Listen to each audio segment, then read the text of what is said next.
One of my favorite pastimes of the past year has been poker, Texas Hold'em specifically. I'm not a natural strategic mastermind, like my wife, when it comes to strategy games of any sort. Texas Hold'em is no exception.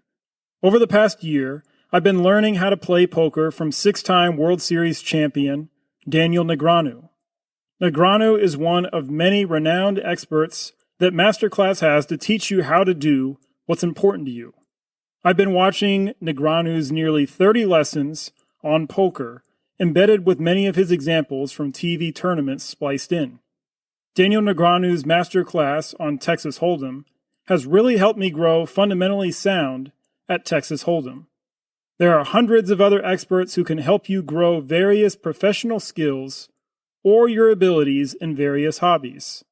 Check out Masterclass today using my link in the show notes. If you treat yourself to Masterclass using that link, you'll also be supporting the show. Now, onto our show.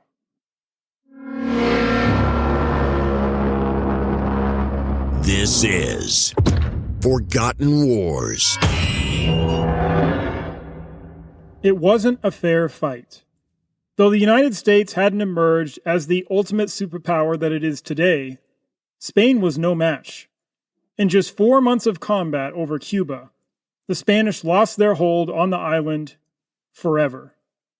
But before the Spanish and American forces, allied with Cuban insurgents, clashed in Cuba, the U.S. Navy dominated Spain's Pacific Fleet on the opposite side of the globe in the Philippines. In just 7 hours of battle, Admiral George Dewey secured Spain's surrender of their Pacific Fleet. Filipino rebels welcomed American forces and weapons. Some U.S. officials made verbal promises of independence, or at least a lot of autonomy, to these Filipino rebels. Less than a year after declaring war on Spain, money changed hands. These Filipino freedom fighters only got verbal promises in part because the U.S. leaders were still deciding what they wanted to do with the Philippines while they drove the Spanish out. President McKinley reported kneeling, praying, and agonizing over what to do with the Philippines on more than one evening. Would he give the Philippines back to Spain? Would he just leave the Philippines ripe for some other foreign power to take? Would he make the Philippines a colony? Ultimately, the United States paid $20 million to Spain for Cuba, Puerto Rico, Guam, some other West Indies islands, and the Philippines. The U.S. officially emerged as an empire. Ultimately, the Filipinos were judged too backward to govern themselves, so the U.S. did those natives a favor and made the Philippines an American colony. Many American soldiers who sailed to Cuba, hoping to liberate the island, wound up in the Philippines, probably furious that they were trying to keep another people from freedom. By January 1899, the U.S. Army in the Philippines had a rebellion on its hands. Under the British flag, you will have everything you desire, but that flag will continue to fly over the land. Over the land, maybe. Over the people, never. You will see me in the field, fighting for our independence, long after you and your party who make war with your mouths have fled the country. I don't think the Boers will have a chance. Disarm your blacks. Act the part of a white man in a white man's war. Civilized war is awful. The first military governor tried winning the Filipino rebels over with the carrot, with humanitarian aid and goodwill. This failed. The U.S. replaced him with a second military governor. He tried using the stick. He failed. The Filipino insurgency held a 100,000 to 40,000 troop advantage at the war's beginning. The insurgents tried to fight the U.S. using more conventional tactics and rapidly lost their numerical advantage. Then, in 1900, the Filipino insurgency switched to guerrilla warfare tactics. Would it prove too late? Now the U.S. was trapped in an ironic situation. They were the colonial overlords dealing with a guerrilla war. The U.S. War Department decided they needed to get tougher in the face of increased ambushes and assassination attempts. 35 years earlier, with the Confederacy on the rails, Ulysses S. Grant, the commander of Union forces, ordered General Philip Sheridan's 40,000-man force to turn the Shenandoah Valley into a, quote, barren waste. Sheridan's force of 40,000 fired crops and barns while confiscating livestock. General Sherman would do the same thing just weeks later in his scorched earth campaign across Georgia. Serving as a cavalry officer under Sheridan while turning the Shenandoah Valley into a barren waste was Adna Chafee. Adna Chafee rose through Army ranks over the decades to where he arrived in the Philippines as Major General Adna Chafee, the U.S.'s third military governor over the Philippines. The U.S. continued building roads, schools, sanitation systems, and hospitals as they tried to pacify the Philippines. The insurgents also helped build goodwill between some Filipinos and the U.S. by demanding high taxes in insurgent-controlled areas while also destroying homesteads and executing people who sided with the U.S. But Chafee and company believed the U.S. needed to keep a very big stick on hand. Then, September 28th happened. Andrea Pitzer explains what happened that day, writing, quote, "But any half measures were obliterated on September 28, 1901, after a Filipino police chief killed a sentry, triggering an orchestrated massacre of American troops at Balangiga. Guns smuggled past checkpoints in children's coffins were used to kill 48 U.S. soldiers in the most lethal incident of the war. The disaster was shocking on many levels. Supposed allies had been part of the elaborate plot, and the bodies of the dead were mutilated horribly." End quote. 10 unarmed Filipinos were executed in a wave of mass retribution. General Chafee decided it was time to unleash the dogs. Most U.S. commanders in the Philippines, including the father of the famous General MacArthur, carried experiences in unconventional tactics, from wars against Native American tribes. They remembered using reservations to separate civilians from native insurgents. Many of these American officers carried experiences from the U.S. Civil War with them. Jacob Smith sustained a gun wound to the hip during the American Civil War and took a bullet to the chest in Cuba in 1898. But Jacob Smith wasn't just brave, he was reckless. He speculated with money owed as signing bonuses to African American Army recruits, defaulted on creditors and those he gambled with, and was court-martialed for insubordination, among other offenses. Somehow, he arrived in the Philippines as Brigadier General Smith. He openly vowed to turn his sector of the Philippines into a place where, quote, not even a bird could live. You're about to be hit with déjà vu. General Smith ordered all civilians into designated camps inside American-controlled towns on the Filipino island of Samar. Anyone found outside those camps would be shot on sight. Food was rationed so precisely that sharing food with any insurgents who seeped in was unthinkable. Anyone suspected of anti-American activities was latched into stockades. Within days of Smith's new policies, a pro-Washington newspaper in Manila reported that Smith's, quote, policy of reconcentration is said to be the most effective thing of its kind ever seen in these islands under any flag, end quote. Some of Smith's subordinates reported that he encouraged cruelty and told one officer to, quote, kill and burn. The more you kill and burn, the more it will please me, end quote. He told one brigade to shoot Filipino boys as young as 10 years old. Smith's men burned down homes and crops. They took hostages. They used the rope cure, partial lynching to rip out military intelligence. They used the water cure, forcing salty or dirty water into a helpless prisoner's mouth or nose until one of two things happened. Either the prisoner vomited involuntarily because his stomach could simply hold no more water, or they kicked the prisoner to force him to vomit and then repeated the sadistic process. And so it went on the island of Samar. Brigadier General J. Franklin Bell arrived in the Philippines with U.S. Civil War experience of his own. General Bell once charged 7 Filipino insurgents on horseback and captured 3 of them single-handedly.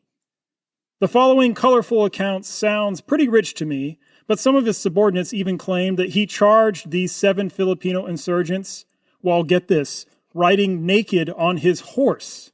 But General Bell was not a liability to his superiors, not like General Smith. General Bell arrived on the Filipino island of Luzon and met his officers in the town of Batangas and explained his plan to his officers in very disciplined language that accorded with approved U.S. military tactics. He voiced support for benevolence to the natives, but also said that since the enemy was cunning, unscrupulous, and conscienceless, that enemy had to be handled severely. Andrea Pitzer records the following, quote, "Henceforth," he announced, "the policy of Batangas would rely on General Order 100, the Lieber Code set forth during the U.S. Civil War, permitting retaliation and executions, though he did not want summary executions undertaken without his approval. If Bell was playing both sides of the fence, demanding that officers implement more drastic tactics while paying lip service to restraint, he understood perfectly the risks of not qualifying his orders. The year before, when a colonel filed reports that could be construed as endorsing torture and arson, Bell had written a letter urging him to be more cautious. Bell explained that he was sympathetic to the need to torch a suspect's home or string him up by the neck to get him to talk, but should these kinds of tactics become a matter of public knowledge, he would not be able to protect the officer involved. A week after meeting with his officers, Bell issued Telegraphic Order Number 2, instructing his officers to establish reconcentration on the outskirts of towns, with garrisons built to support them. Framing them as zones of protection, Bell explained the sectors as havens for peaceably inclined citizens, places to keep them from being preyed on by insurgents. His next order came the following day, laying out the goal of making the populace miserable enough that they would yearn for peace. Bell wrote, quote, "It is an inevitable and deplorable consequence of war, that the innocent must generally suffer with the guilty." Bell would continue to argue that by adopting reconcentration, which he later insisted did not exacerbate hunger among civilians or increase mortality in the region, U.S. forces were protecting peaceful civilians from insurgents. But it is clear from his orders that, like Weiler, Bell believed that all civilians should be treated as prisoners in the absence of actions that publicly, positively bound them to U.S. interests. End quote. Just as the Spanish did in Cuba, both Bell and Smith sought to leave insurgents starving and without shelter. If civilians in these reconcentration zones suffered, so be it. However, Bell did send smallpox vaccination teams through his camps and vaccinated, by force if necessary, almost 300,000 camp inhabitants. Those inhabitants had to take an oath of allegiance to the United States, and sometimes former insurgents had to help fight current insurgents. Rudyard Kipling wrote poetry about the South African War of 1899 to 1902. But Kipling also wrote after the first month of the United States' fight against Filipino insurgents. Kipling described the U.S. effort to civilize the Filipino natives as the white man's burden. I wonder what he would have penned poetically about the descent into scorched earth and reconcentration zones. What we do know is that many American soldiers wrote with disgust about the atrocities committed against the Filipinos. Some wrote to congressmen and newspapers, hoping that their letters would somehow spark change. American newspapers did not miss the historical irony. The Baltimore American wrote, quote, We have actually come to do the thing we went to war to banish." End quote. The Detroit Free Press alluded to General Weyler, saying, quote, "Weylerism is Weylerism, whether it manifests itself in Cuba or the Philippines." End quote. The Columbus Evening Press wrote, quote, "Our honor will be clouded with shame if we allow our colonial armies to be officered by a man who adopts Butcher Weyler's barbarous policy of reconcentration." End quote. U.S. senators less than 5 years before had criticized Weyler's brutal tactics against insurgents and civilians by condemning Spain for her, quote, "extermination of the Indian," a hilarious charge for anyone remotely familiar with what the United States government did to Native Americans. President McKinley cited Spain's reconcentration camps as a reason the U.S. had to fight the Spanish. But now, U.S. generals were using reconcentration camps in the Philippines.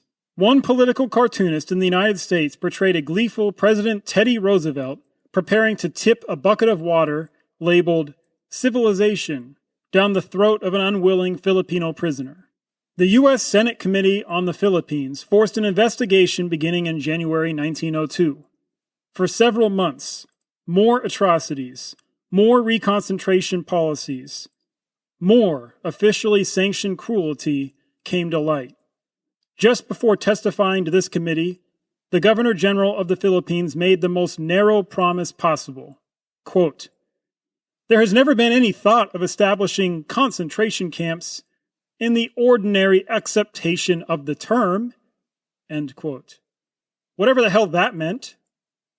William Howard Taft, a future U.S. president, made those remarks. Actors you wouldn't necessarily predict made other bizarre arguments.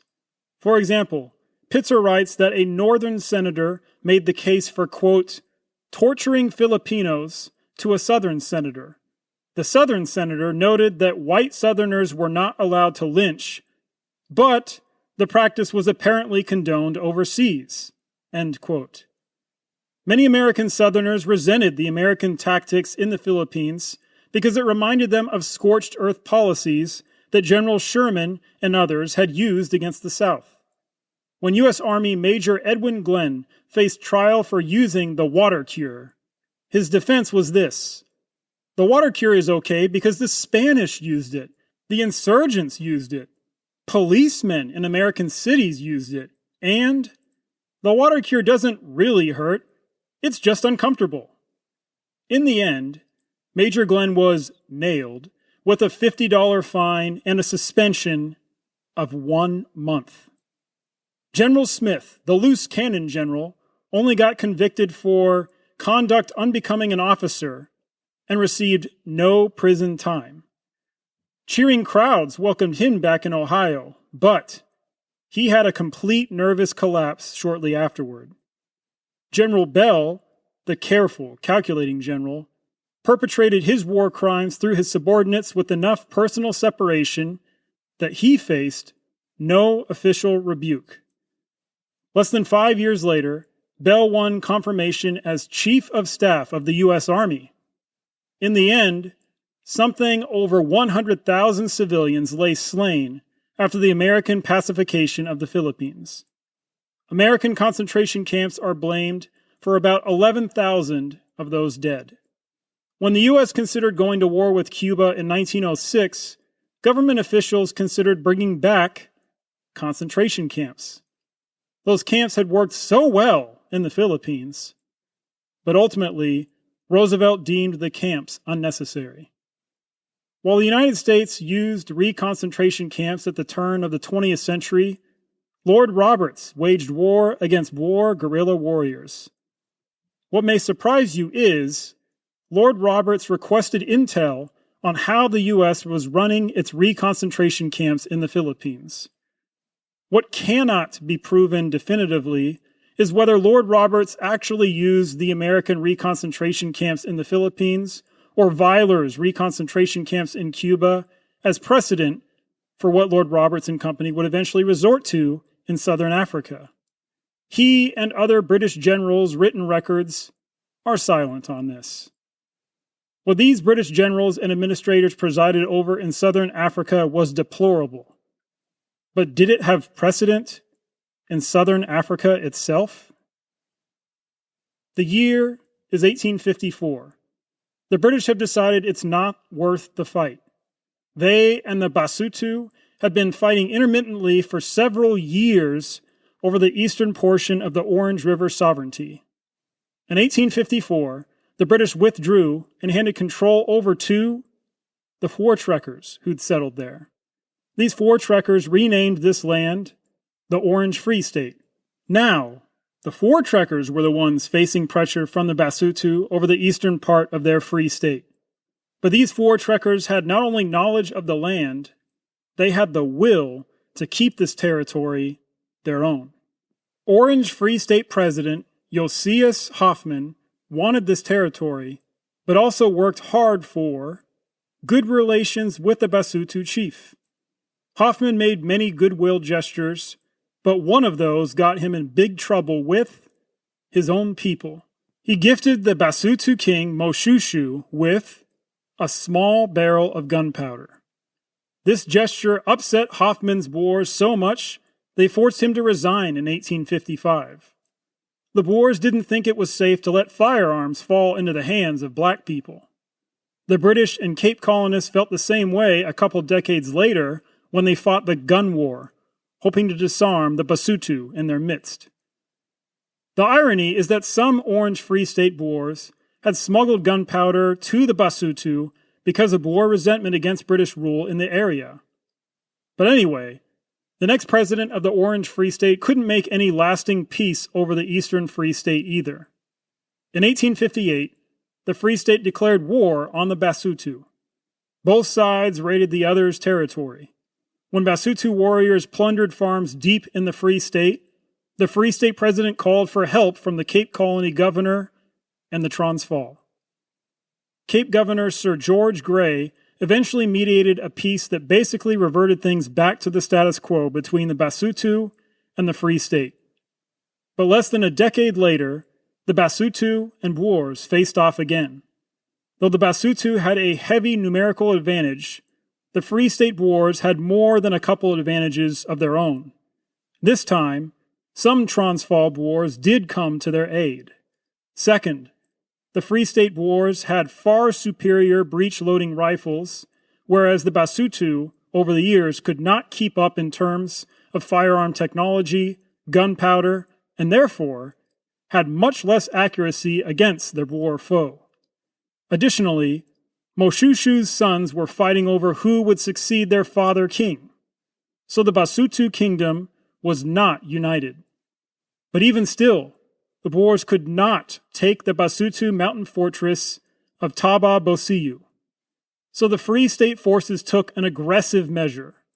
They burned all the crops in Basotho land that they possibly could, hoping to bring the Basotho to their knees.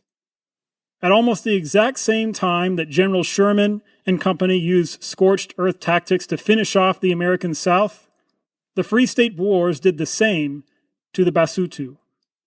Moshushu did fall to his knees in 1866. The Free State won the rights to much of the most fertile land formerly held by the Basotho. Then the Boers and Basotho fought again. This time it was Moshushu who begged for intervention. In 1868, the British, via the Cape Colony, declared the greatly reduced Basotho land a British protectorate. Colonel Charles Caldwell's guidebook, Small Wars, illustrates the British tendency at the time to make analogies to previous conflicts and apply those lessons from asymmetric encounters to the South African War. Citing precedents in French Algeria, the Dutch Indies, and Spanish Morocco, he concluded that success in irregular warfare called for measures that, quote, may shock the humanitarian. His book was required reading for British military academics at the time. Colonel Caldwell implemented these theories as a commander of a mobile column that burned Boer farms in the Transvaal. The year is now 1900. The British have finally captured or beaten to surrender most of the Boer armies. But thousands of Boers will not quit. Lord Roberts had already authorized farm burning in very specific instances in March 1900. At least officially, if Boer snipers fired on British troops under cover of a white flag, their homes were liable to be lit aflame. In episode 1.37, you heard about Lord Roberts making some proclamations in June, declaring the right to burn down more Boer farms and homes. Boer farms and homes anywhere near where acts of vandalism and destruction against British-held property were carried out. Lord Roberts declared collective responsibility to be borne by nearby civilians. Lord Roberts needed to make an example out of someone. The Boer warrior who'd done the most damage to British-controlled telegraph lines and railways and other property was undoubtedly Christian de Wet. De Wet so happened to lead another spectacular raid on the Rudevall railway station near his farm that first week of June. On June 16th, Lord Methuen led the burning of De Wet's farm. When it was finally safe for De Wet to return to his farm, he must have been heartbroken to see the work of a lifetime reduced to ashes. Christian's 3 oldest sons rode with his commando. Cornelia and the younger 9 children had to roam the countryside for months and eventually take shelter in a laher. Many Boers on the fence at that point finally saw what they thought was definitely the writing on the wall. If the Free State's Commandant General's farm wasn't safe, what hope did anyone else have? Cornelia and her children faced some of the same challenges faced by Boer families caught in the path of the British. The British Army wasn't just taking food as they needed or burning down farms. The British were dynamiting or setting fire to Boer homes and ensuring refugees in the process. The British burned farms and homes increasingly indiscriminately to where many families watched their homes go up in flames, even though they had no one fighting alongside or supplying Boer guerrillas. Most of the time, Boer victims of scorched earth had to wander like Cornelia and her children. They had to wander to find abandoned shelter, commando lahers that welcomed them in, or even the occasional friendly black homestead. Beginning in July, Lord Roberts ran an experiment.